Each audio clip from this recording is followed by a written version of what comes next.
You ever wake up, look at the person lying next to you, and wonder, when did I disappear from my own life? That was the thought running circles in my mind. As I sat stiffly on the worn leather couch in Malcolm's family home in Germantown, Philadelphia, the air smelled like barbecue, like laughter, like belonging. But not for me, not yet. The living room was loud, full of easy jokes, overlapping conversations, the kind that only happens when people have known each other forever. Malcolm's oldest son, Andre, had his arm around his wife's shoulders, their kids weaving in and out between the adults like little tornadoes of chaos and joy. It was supposed to be beautiful, supposed to feel like family, but my eyes kept drifting out there on the front lawn. By the grill was him, Jaden, Malcolm's youngest, 30, maybe quiet, withdrawn, a man who carried silence like armor and wore distance like cologne. One hand flipped sausages, the other gripped a beer, like it was the only anchor keeping him from floating away, where everyone else was open, warm, full of noise. Jaden was something else entirely. His navy shirt clung to him just right, shoulders squared, jaw set tight when he glanced toward the house. The fading sunlight caught the sharp line of his face, made him look carved, deliberate, like someone who didn't ask to be seen, but couldn't help but be noticed. I told myself, it wasn't like that. I wasn't looking like that, at least. I didn't think I was then. A sudden burst of laughter snapped me back. Malcolm's deep voice thundered beside me, his big hand nudging my knee. You see that, Evelyn? I blinked. Huh, yeah. Yeah, that was funny. He arched a brow, slow, teasing. Oh yeah, then tell me what I just said. Silence. Every head in the room turned, every eye on me. My chest tightened, heat crawling up my neck. My mouth opened, then closed, searching, begging for anything. You said, something about the barbecue. The room broke open, laughter exploding. But this time, at me, not with me. Malcolm shook his head, chuckling, pulling me close. Girl, you weren't listening for a damn second. I forced a laugh, waved it off, tried to melt into the couch, but my eyes slipped again back to the window, back to him. Jaden hadn't looked, hadn't noticed, or maybe he had, and chose not to show it. Either way, the feeling pressed into my ribs, heavy, sharp, that strange, twisting ache of wanting something you know you shouldn't. When dinner was finally called, the smells of smoked ribs, garlic butter corn, sweet honey rolls pulled everyone to the table. Malcolm carried in a tray, grinning, his presence always a kind of gravity, holding the room together. This is Jaden, Malcolm said, nodding toward him. As I sat down, Jaden gave me a quick handshake, firm, brief, before retreating behind the safety of his plate.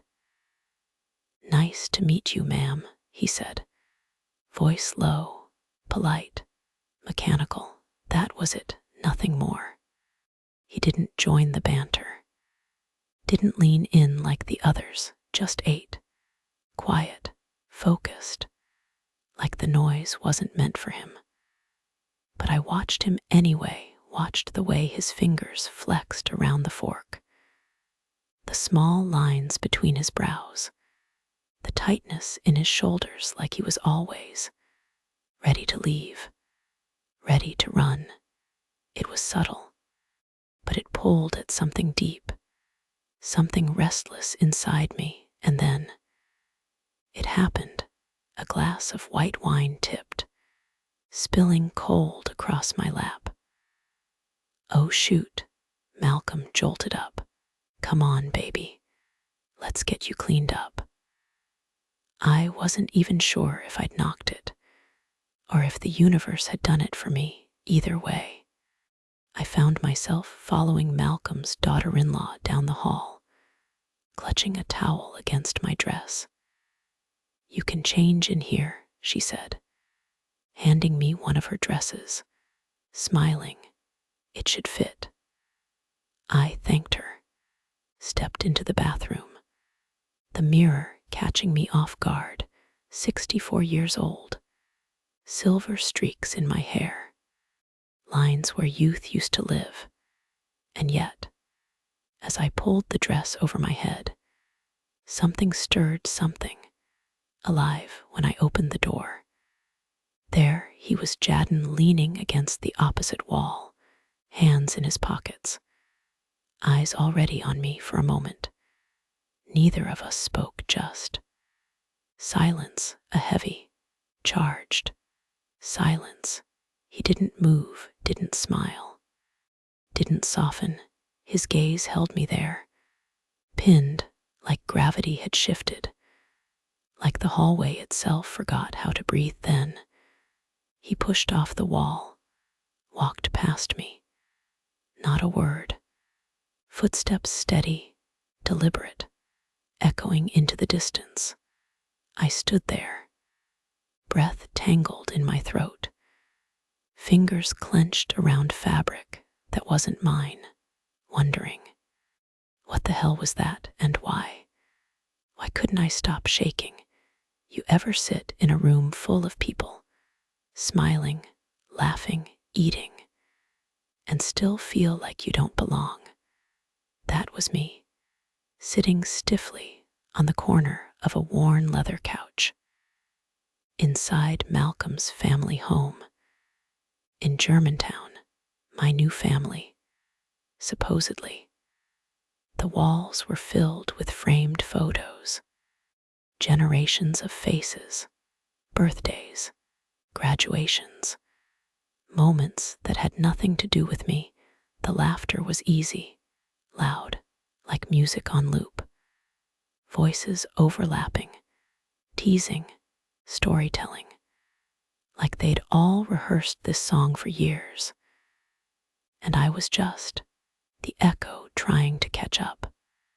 Malcolm's oldest son, Andre, was cracking jokes about something that happened at work, his wife leaning into him, fingers lazily brushing his forearm, like they'd done it 1,000 times before without thinking they're kids. A blur of sneakers and sticky hands dashed between the legs of grown-ups, high-pitched giggles slicing through the air. Malcolm sat beside me, all 6'5" of him, broad shoulders, warm presence, a man who could fill any room just by breathing. It should have felt safe, familiar, but my eyes kept drifting out the window, across the front lawn to the man standing by the grill, half turned, half detached from it all. Jaden, his youngest. If the rest of the family were open books, Jaden was. Locked, padlocked, chained shut. He flipped sausages one-handed, beer in the other, like the grill was the only thing tethering him to this place, this family, this reality. The late sun caught the sharp line of his jaw, the dark shadow of his beard, the quiet storm behind those eyes. Nothing about him blended in. He was all edges, all distance. And yet, I couldn't look away, wasn't even sure Why, maybe it was the way he moved. Loose, fluid, like someone who'd never once tried to impress a soul. Or maybe it was the fact that while everyone else had pulled me into their world with open arms, Jaden hadn't. At all, my gaze snagged on him, longer than it should have, until a sudden wave of laughter snapped me back. Malcolm nudged my knee. "Did you catch that, Evelyn?" I blinked, smiled, scrambled. Yeah, that was funny." He raised an eyebrow, grin creeping. "Oh yeah, what I say then?" The room stilled, every face turned, every voice went quiet, waiting. A flush crawled up my neck. "Heat rising fast," you said. My mouth opened. Air came out. No words. Something about, the ribs. The explosion of laughter that followed shook the walls. Malcolm wrapped his arm around me. "Pulled me in, girl. You weren't listening for a second." I laughed, nodded, played along. But inside, it pinched that hollow twist of knowing you were here. But not really here, not yet. My eyes slipped again. Against every ounce of willpower. Back to the window. Back to him. Jaden hadn't looked, or maybe he had, and pretended not to. The rest of dinner passed in a blur of pulled pork, roasted corn, sweet potato pie, hands passing dishes, voices rising and falling, little pockets of joy stitched together like some family quilt. But not for me, because every time Jaden moved, every time his voice floated low flat, careful across the table, my pulse jumped, and I couldn't tell if it was fear, curiosity, or something far more dangerous. Malcolm stood, grabbed a tray of ribs. "This," he announced proudly, "is all thanks to Jaden. Man knows his way around fire." Jaden didn't even look up, just nodded, murmured, "It's not that deep." When Malcolm gestured toward him, I had no choice but to turn, to face the man I'd been sneak-watching all evening. "This is Evelyn," Malcolm said, voice all warmth, pride, like he was introducing me to royalty. "My wife." Jaden lifted his head, eyes finally locking on mine, a handshake, quick, firm, efficient. "Ma'am," he said, just that, nothing more, and then silence, as the rest of the table dissolved back into conversation. Jaden retreated into his food, into himself, into whatever quiet place he lived in when the noise of the world got too loud. But me, I was still watching, noticing the way his jaw tightened whenever Andre teased him, the way his fingers curled slightly, like holding something invisible, something heavy, something sharp, the way he kept glancing, not at me, but toward the hallway, like he was waiting for something or someone. A few moments later, as fate would have it, a wine glass tipped, crashed, cold Chardonnay flooded my lap.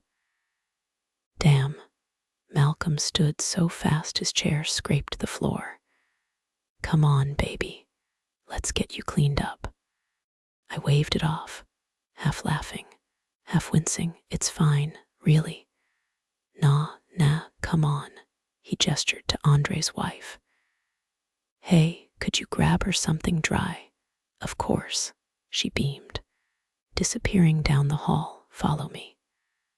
I stood, sticky, embarrassed, fingers awkwardly holding fabric away from my thighs, down the hallway, past family portraits, soft yellow light, the hum of a ceiling fan somewhere above, she handed me a soft, floral print sundress. "This should fit. Try the bathroom on the left." "Thank you," I murmured. Stepping inside, the mirror caught me for a second. I stared, 64 lines by my mouth, silver threading through my hair, skin softer, looser. But eyes, the same damn eyes I'd had at 20. And they were staring back, full of questions I hadn't asked in decades. I pulled off my damp dress, slipped into the dry one, adjusted the hem, checked the neckline, inhaled, and when I opened the door, there he was, Jaden, leaning against the opposite wall, one foot kicked back, arms crossed, head tipped like he'd been waiting, his gaze lifted, landed, held. We didn't speak, didn't move. Air thickened, stretched, twisted between us. I could feel it, like static, like gravity breaking rules. Jaden's mouth parted slightly, like he might say something, but instead, he pushed off the wall, turned, walked right past me. No words, just footsteps, slow, deliberate, disappearing down the hall. I stood there, breath tangled, heart thudding, skin prickling with something unnamed, something dangerous, something that whispered, "You shouldn't want this. You really, really shouldn't." The morning air in Chestnut Hill was crisp, quiet, almost too quiet. Malcolm had left early, back to his garage downtown, leaving me alone in this house that still felt more like a rental than a home. I sat on the front porch, coffee in hand, pretending to enjoy the peaceful hum of the neighborhood. But really, my thoughts were anywhere but peaceful. I hadn't stopped thinking about him, not since that evening in Germantown. The hallway, the silence, the look that wasn't a look. And yet, it was everything. A low rumble cut through the morning, deep, steady, growing louder. I leaned forward, squinting down the street. A motorcycle. It rolled slow, black, sleek, coming to a lazy stop right in front of our house. The helmet came off, and there he was, Jaden. My breath caught, stupid, involuntary, like my own lungs were turning against me. He swung a leg off the bike, set the helmet on the seat, then glanced up, locking eyes with me, his lips curved, just slightly, mourning. "Hey," I set my coffee down, hands suddenly clammy. "Didn't expect to see you." "Yeah." He shoved his hands into his pockets, looked down the street like he hadn't quite decided if he was staying. "Was hoping to catch Dad. He's at the shop." Figured. His gaze flicked back, held. "Mind if I wait?" I hesitated, just long enough for it to be noticeable. No, of course not. Come on up." He climbed the porch steps. Moving like gravity didn't stick to him the way it did to other people. Like the world bent just slightly around him. "You want coffee, beer, water?" "Beer's good." It was 11 a.m., but I didn't question it. I slipped inside, grabbed a cold one from the fridge, came back out, tossed it his way. He caught it easy, one-handed, twisted the cap, took a slow sip, then leaned back against the porch railing, looking like he belonged there more than I ever did. For a while, neither of us spoke. Just the occasional hum of a passing car, the creak of wood beneath shifting weight, the soft thud of my pulse. far too loud in my own ears. So I cleared my throat, tried to sound casual. What do you do, Jaden? A slow shrug, this, that, little jobs here and there, like construction sometimes, deliveries, cleaning gigs, whatever pays. A knot twisted in my stomach, not pity, not exactly, something else, something heavier. Have you ever thought about something steadier? He chuckled. But it wasn't really a laugh, more like a shield. Steady doesn't like me much. Maybe it's not about steady liking you. I tilted my head, watching him over the rim of my coffee cup. Maybe it's about you deciding you deserve it. His eyes flicked sideways, a flash of something there, surprise, or maybe the shock of being seen, truly seen. You think I deserve it? Yeah, I nodded. Steady, firm, even though my heart was pounding. I do. Silence, heavy, but not uncomfortable. He set the beer down on the railing, fingers tapping the bottle like it was keeping time with thoughts he wasn't ready to say. I'm decent with computers, he offered, almost like a peace offering. Did some stuff with inventory tracking a while back. That lit something in me, really. Yeah, nothing crazy, but I can figure stuff out. That's good, that's really good. I straightened, an idea already forming. I've got friends, connections. Maybe I can help, if you want. Jaden stared at me, long enough that I started second-guessing everything I just said then. Slowly, his mouth curved. Not quite a smile, but something close. Do that, of course. I smiled back, smaller, softer, more careful. Everyone deserves a shot.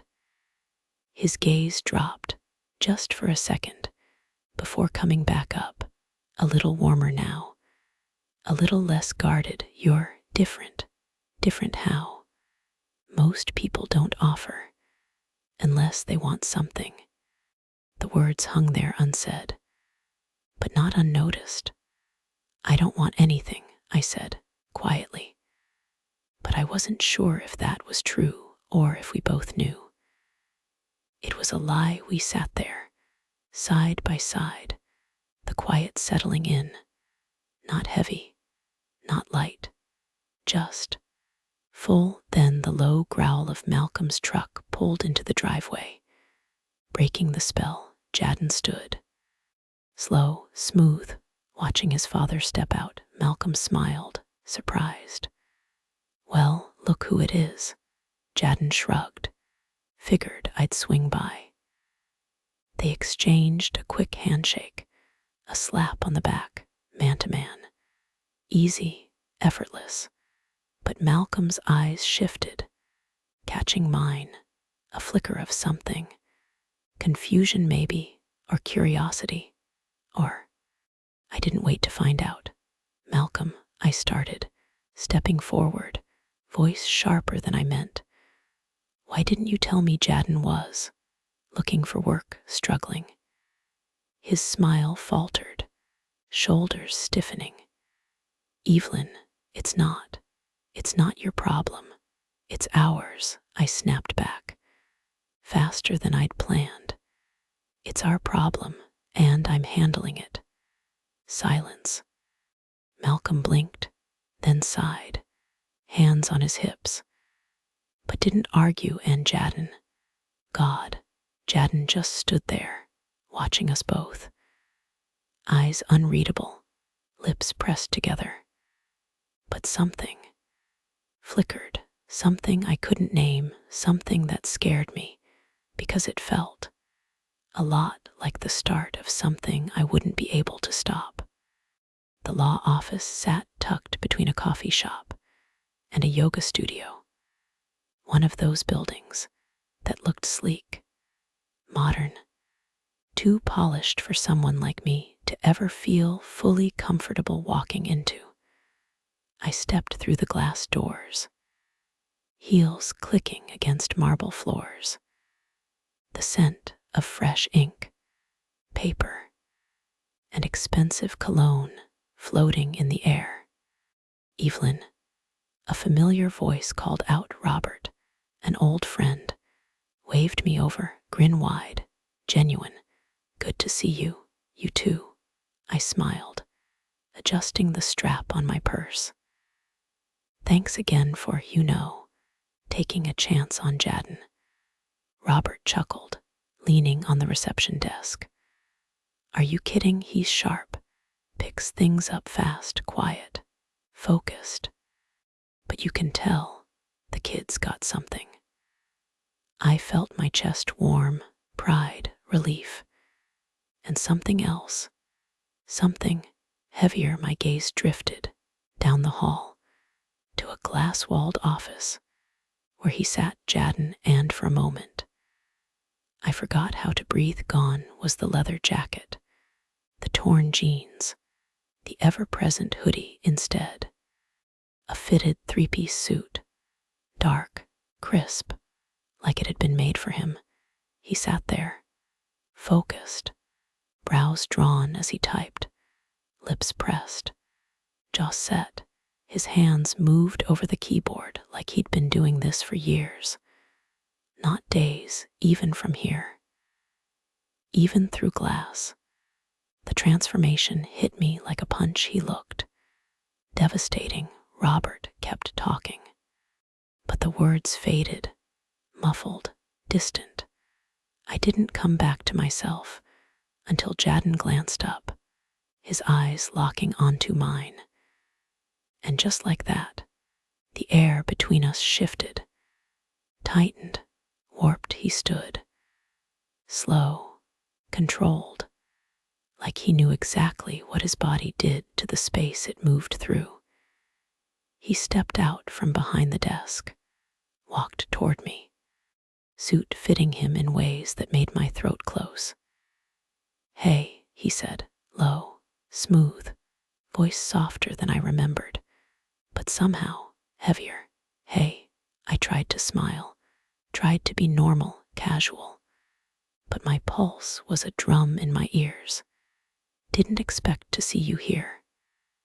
Yeah, my fingers tightened around the strap of my purse. Wanted to check in, see how you're settling. His gaze softened, just a fraction, but enough to knock something loose inside me. I'm good, surprisingly. I like it. You look. I caught myself, bit back the word dangerous. Jesus. Different. That earned a small chuckle, a half smile, one side of his mouth tipping up. Yeah, well, guess a suit does that. No, it's not just the suit. The words slipped, softer, more honest than I meant. You look like you belong here. His eyes darkened, not with anger, but something deeper, quieter, hungrier. You really think so? I do. Silence, heavy, electric. His gaze dipped, lingered, just a beat too long. At the neckline of my blouse, not overt, not crass, just there, seen, felt. My breath hitched, something flickering, sharp, hot, threading beneath my skin. What's on your mind, Jaden? I asked, voice low, tighter than I wanted. His head snapped up, eyes widening slightly, like I'd caught him mid-thought. He cleared his throat, shifted his weight, thinking. I gotta pick up melons. I blinked. What? For Andre's kid, Jabari, his birthday parties this weekend. The kid's obsessed with fruit salad. He said it dead serious. No smile, no laugh. It hit me like a freight train. Absurd. Out of nowhere. So unexpected. I burst out laughing, full, uncontrollable.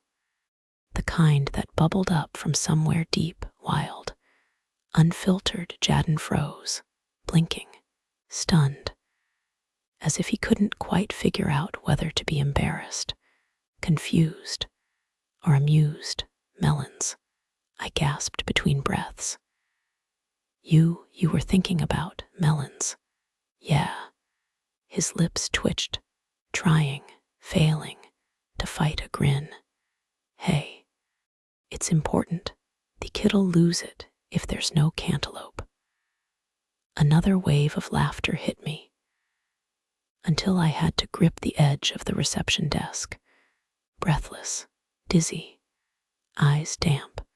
Jaden shook his head, chuckling now, softer, looser. You're something else, Evelyn. I wiped at my eyes, tried to catch my breath. But when I looked at him again, something shifted.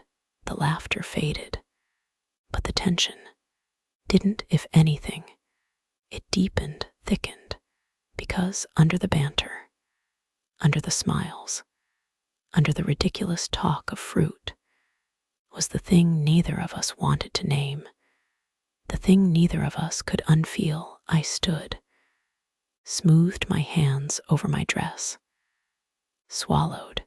You off at 5? His eyes flickered. Yeah, you should. Come by, if you feel like it. The smile that pulled at his mouth wasn't playful this time. It was loaded. Like that, he said.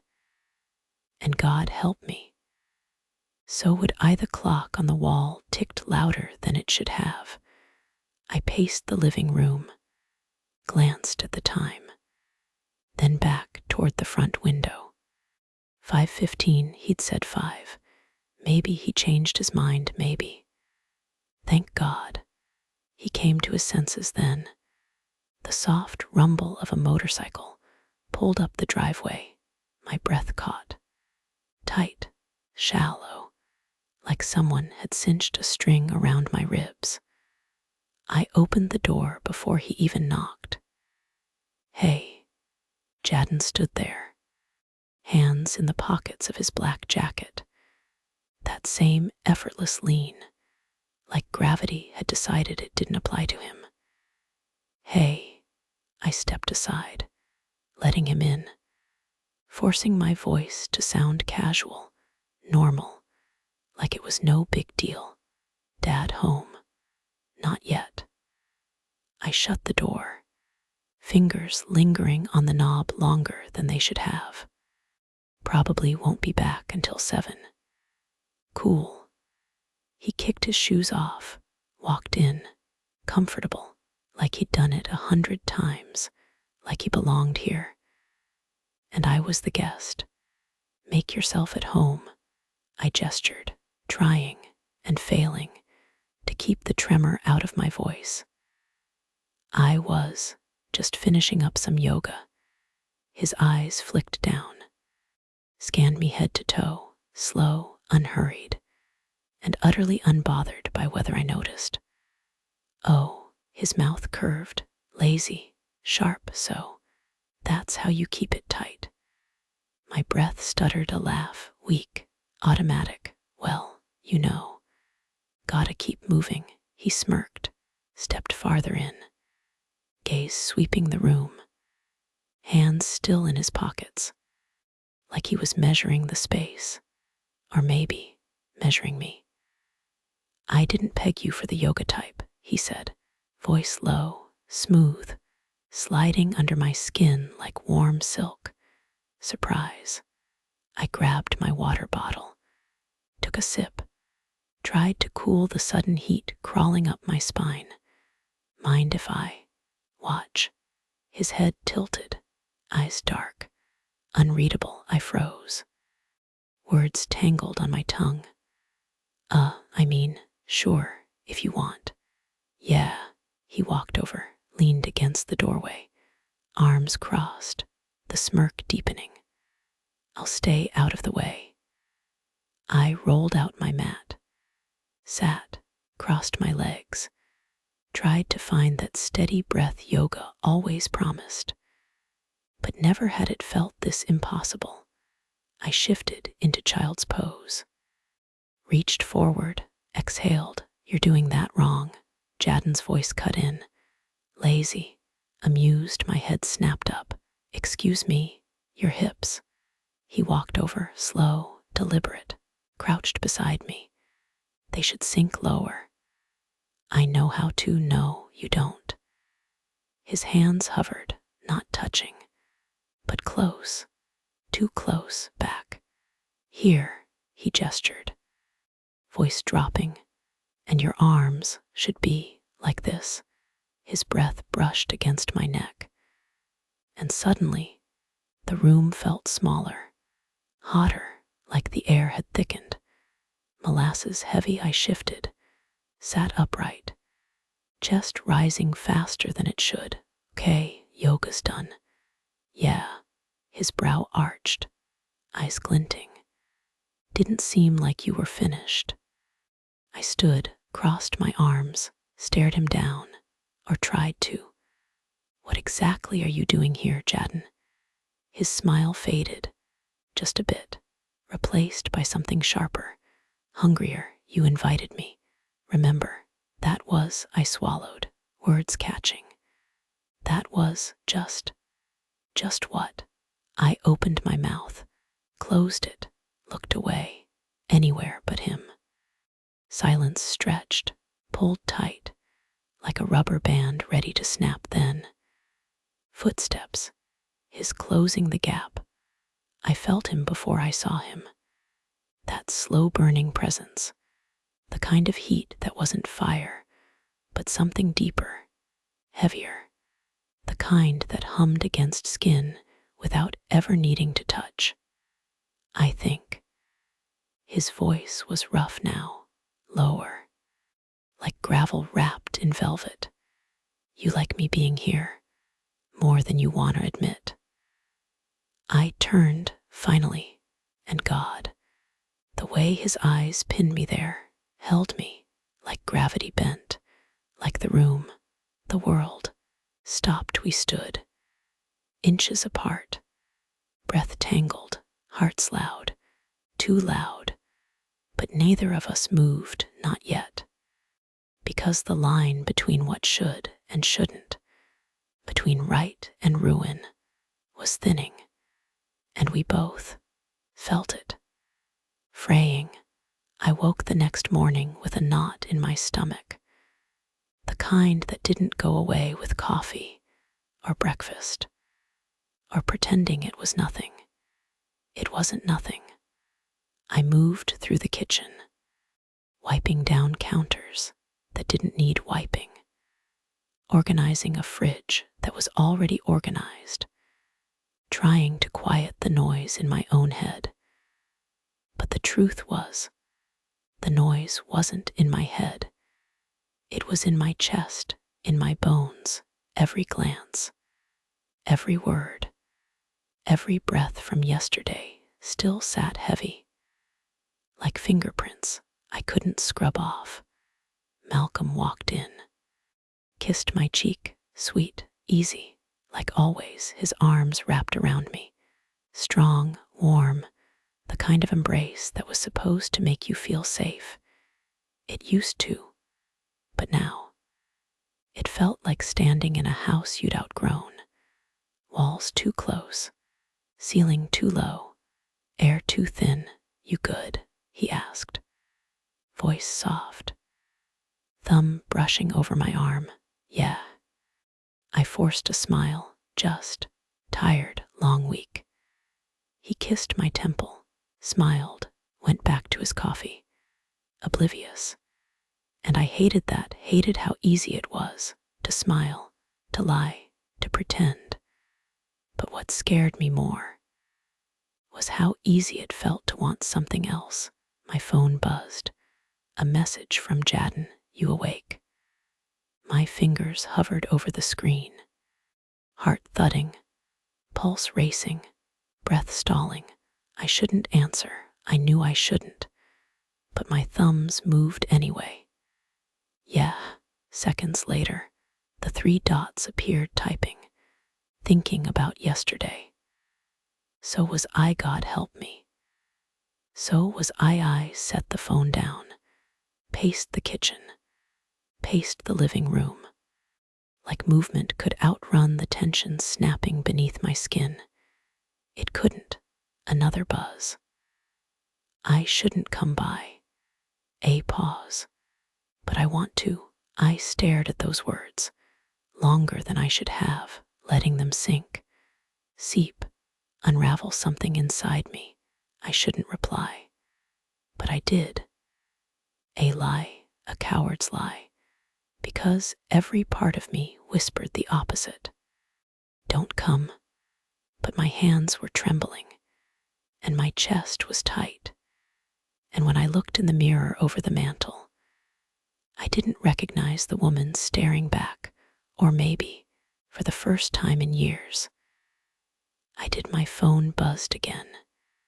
No words this time, just outside. My breath caught. I moved to the window, slow, careful, afraid, hopeful, terrified, all at once. And there he was leaning against the hood of his bike, head tipped back, hands shoved in his pockets, like he belonged there, like this wasn't insane, like the world hadn't bent sideways overnight. I opened the door, heart pounding. You shouldn't be here, I said, voice thin, frayed, useless. His gaze lifted, met mine, steady, unwavering. I know. Neither of us moved, neither of us looked away. The wind stirred, leaves scraping against pavement. Somewhere, a dog barked, a lawn mower hummed. The world kept spinning, oblivious, uncaring, but between us, time folded in, held its breath. You coming out? Or am I coming in? Jaden asked, voice low, rough, threaded with something dangerous, something undeniable. I gripped the doorframe, knuckles white, breath shallow. I can't, I whispered. You can. I shouldn't. But you want to. Silence, sharp, brutal, true. My hand slipped from the frame, feet moving before my mind caught up, crossing the threshold, closing the distance. His eyes flicked down, then back up, dark, unreadable, but burning. And when I stood in front of him, close enough to feel the heat radiating off his skin, close enough that the air between us trembled, he didn't touch me, didn't have to, because everything about him, about us, already had. It started as something small, an excuse, a glance. A moment stretched just a little too long, then another, and another, until suddenly, it wasn't small anymore. It was everything. Jaden showed up more often now, always, with some casual reason, dropping by to check on paperwork, grabbing something for Malcolm, or just passing through. But we both knew better. Every conversation balanced on a wire, taut, trembling, one wrong word away from snapping. I caught myself doing things I hadn't done in years, choosing clothes more carefully, checking the mirror twice, fixing my hair, my lipstick.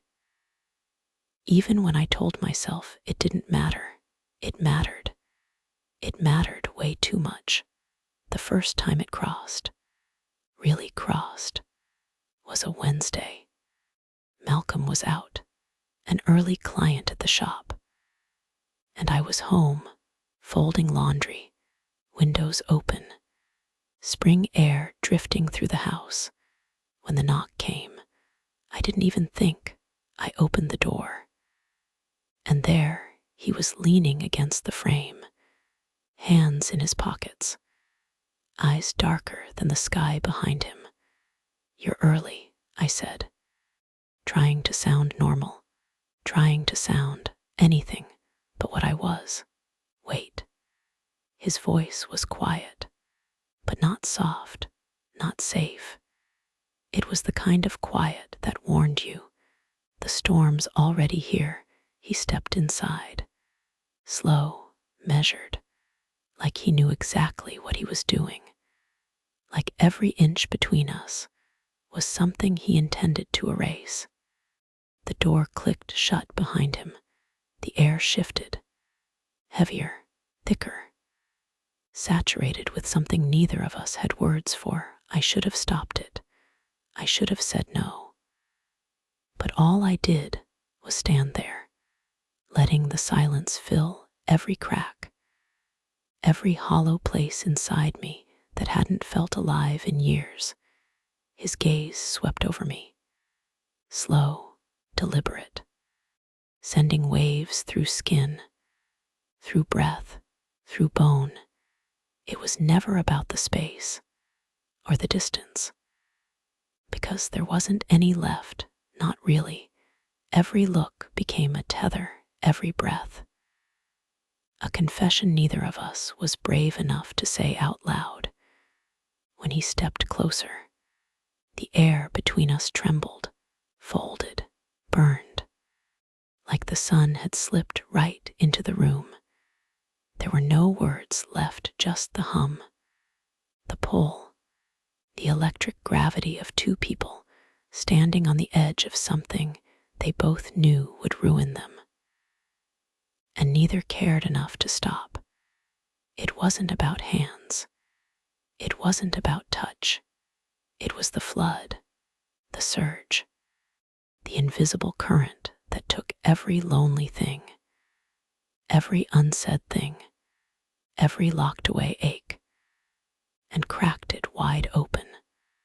The way his presence pressed into mine, reshaping space, stealing air, stealing thought, until the only thing that existed was this fever, this collapse, this unraveling. The world outside faded, until there was no street, no neighbors, no sound, no rules, just the ache of finally not pretending. And in that breathless, endless, shattering moment, every part of me remembered what it meant to feel alive. The sound of Malcolm's truck pulling into the driveway hit like a gunshot. Panic punched straight through my chest. Wild, breathless, frantic, I scrambled, hands shaking, heart thundering, grabbing at fabric, tossing pillows, fixing anything that might look wrong, might look obvious. Jaden was already moving, fast, controlled, but his eyes caught mine. And in them, no fear, no regret, only that steady, burning electric calm, like nothing rattled him, like nothing ever could. You need to go, I hissed, voice cracking. Relax. His mouth curved, lazy, sharp, maddening. I've done this before. This isn't funny. Didn't say it was. His hand brushed mine as he reached for his jacket. It wasn't a touch, not really, but it still burned, still left something behind. Footsteps outside, the jingle of keys. The front door creaked open. Baby, I'm home. Malcolm's voice, bright, easy, filled the hallway. Jaden slipped toward the back door, smooth, quiet, but not fast enough to stop the spike of terror. When Malcolm's shadow crossed the entryway, I froze, stiff, plastering a smile. Praying it looked normal, Malcolm stepped in, set his keys on the table, turned, and frowned. Just a little. You all right? He asked. Brow pinching. You look jumpy. Yeah, just. My voice splintered. Got startled. You came in quicker than I thought. His eyes narrowed. Not suspicion exactly, but something close. You sure? Of course. I forced a laugh. Brittle, fragile, hollow. Why wouldn't I be? Behind him, past his shoulder, The back gate clicked. I held my breath, praying he hadn't heard it. Malcolm didn't flinch, just smiled, stepped forward, pressed a kiss to my cheek. "Missed you." I nodded, stiff as stone. "I saw Jaden's bike out front earlier," Malcolm said, casual, too casual, like a man tossing a stone into a pond just to see how big the ripples would get. He stopped by. My mouth dried, my heart stopped. "Yeah," I heard myself say, distant, floating. Briefly, he just needed to grab something. "Didn't see him when I pulled up. He left couple minutes ago." The words came out brittle, frayed, sharp around the edges. Malcolm stared, a second longer than necessary, like he was trying to decide whether the math added up then. A nod, slow, measured. "All right," he smiled. But something behind it didn't reach his eyes. "Good. Glad he's stopping by more, means a lot. Him trying." "Yeah," I breathed. Nodded too quickly. "Means a lot." My hands wouldn't stop shaking, even after Malcolm disappeared into the kitchen.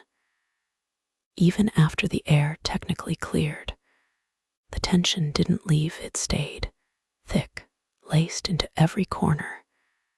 And my phone buzzed. Just once. Quiet. Sneaky, I checked it. Hands trembling, "Come outside." No name, didn't need one.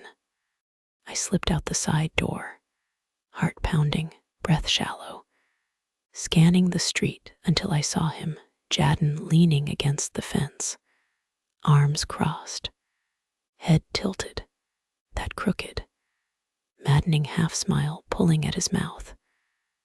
"Thought you said don't come by," he said, voice low, amused. I didn't sound like it. I crossed my arms, tried, and failed to look stern. "You're gonna get me killed." "Nah." His eyes darkened, the smile fading, replaced by something heavier, thicker. "If anyone's killing anyone, it's you." My breath caught. The air snapped tight.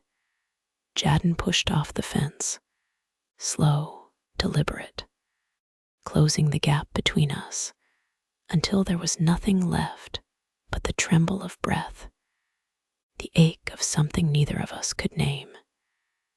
"You think you can walk away from this," he murmured, voice rough, electric, "but you can't." And the worst part, I knew he was right. The house was quiet, too quiet. Malcolm had left for work, like always. Same coffee, same keys, same goodbye kiss on my cheek.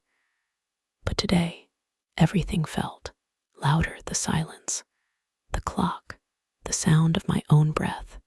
I stood in front of the mirror, hands gripping the sides of the vanity, staring, really staring, like I hadn't in years.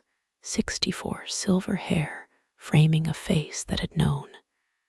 What, love, survival, or just timelines where laughter used to live, creases that told stories no one ever bothered to ask about. But it wasn't the age that caught me. It wasn't the wrinkles or the faded softness of skin. It was the eyes, God.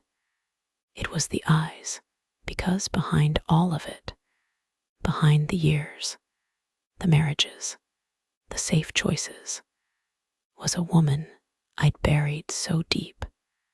I almost forgot she existed. She was still there. And she was furious at the way I shrunk myself, folded my edges, pressed myself into the shape of someone's wife, someone's mother, someone's something.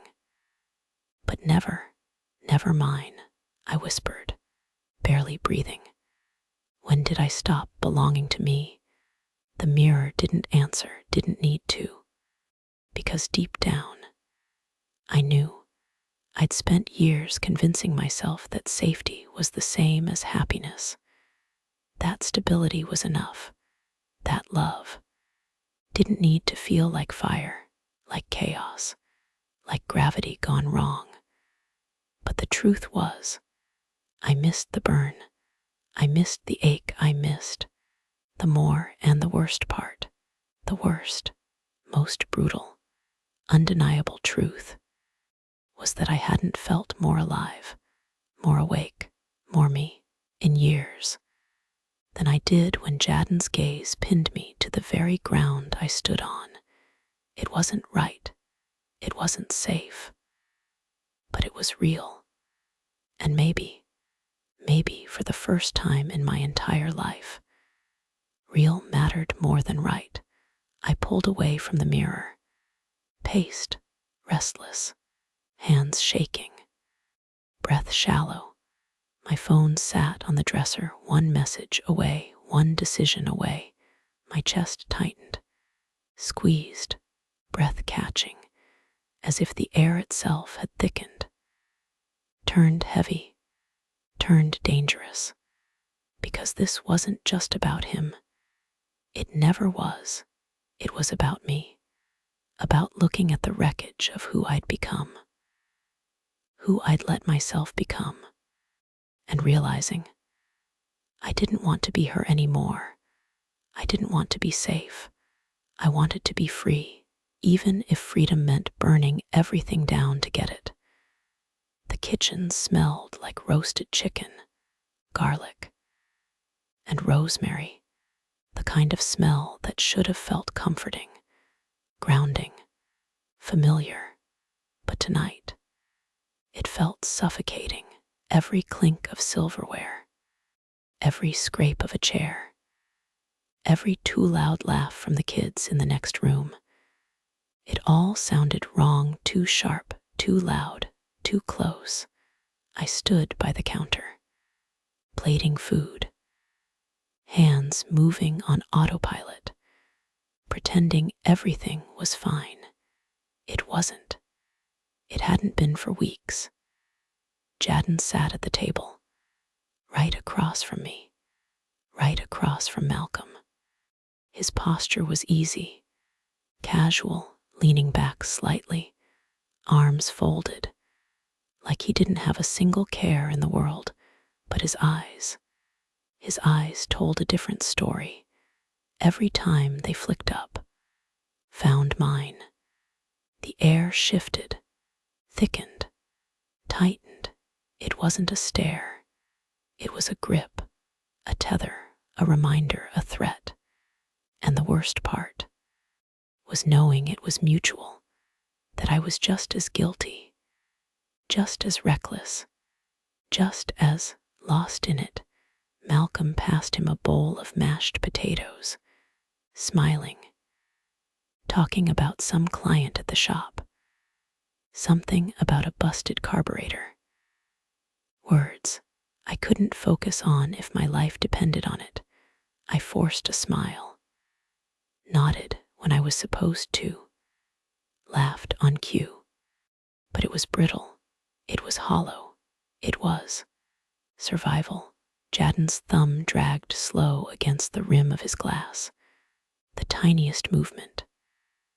But it sent a shiver down my spine, lit something under my skin that had no business existing.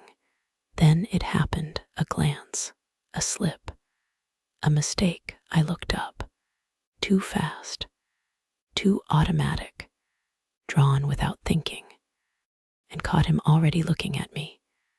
And in that one stupid, reckless second, neither of us looked away, not quick enough, not subtle enough, just long enough for Malcolm to notice. The pause at the table wasn't huge, wasn't dramatic, but it was real. It was sharp. Malcolm set his fork down, slow, deliberate, eyes narrowing just a fraction. His gaze flicked between me, and Jaden and back again, silence, heavy, suffocating, louder than any noise. Then Malcolm's voice, low, steady, but laced with something, sharp, something that made the hair on the back of my neck rise. "Is there?" he started, tapping his fingers once, twice, against the table. "Something I should know." My heart stopped. Jaden didn't flinch, didn't blink, didn't even breathe wrong, just sat there. Cool, calm, collected, like he was carved from marble, like nothing could touch him. My mouth opened. But no words came out, none, because there weren't any, not honest ones, not lies. Nothing that would have fixed it, nothing that could have. The air trembled, waiting, begging for someone to speak. But nobody did, not me, not him, not yet. The question hung in the air, thick, suffocating, like smoke after a fire. "Is there something I should know?" Malcolm's voice wasn't loud. It didn't need to be. It was the kind of quiet that cuts deeper than shouting ever could. My throat closed, dry, raw, like trying to swallow broken glass. Jaden didn't move, didn't flinch, just stared straight ahead, unreadable, as if he'd already accepted whatever was about to happen. My hands trembled, fingers twisting the edge of my napkin until it nearly tore. I opened my mouth, but nothing came, because the truth was a wildfire. Say it out loud. And it wouldn't stop. It would consume everything. I started, barely a whisper, barely a person. Malcolm waited, watching me, waiting for something I couldn't give, or maybe something I wouldn't. The silence stretched, frayed, pulled tighter, until I thought it might snap.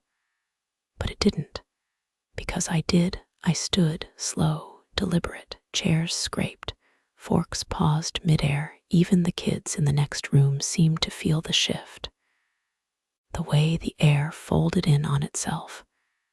Malcolm's eyes followed me, confusion, hurt, suspicion, all tangled together, rising like a storm he didn't know how to name. But I didn't speak. I didn't explain, didn't apologize, didn't lie, didn't confess. I just walked past the table, past the hallway, past the front door.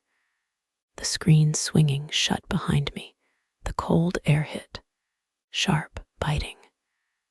But it didn't slow me down. I climbed into the car, hands shaking, keys fumbling, heart pounding like a trapped thing in my chest.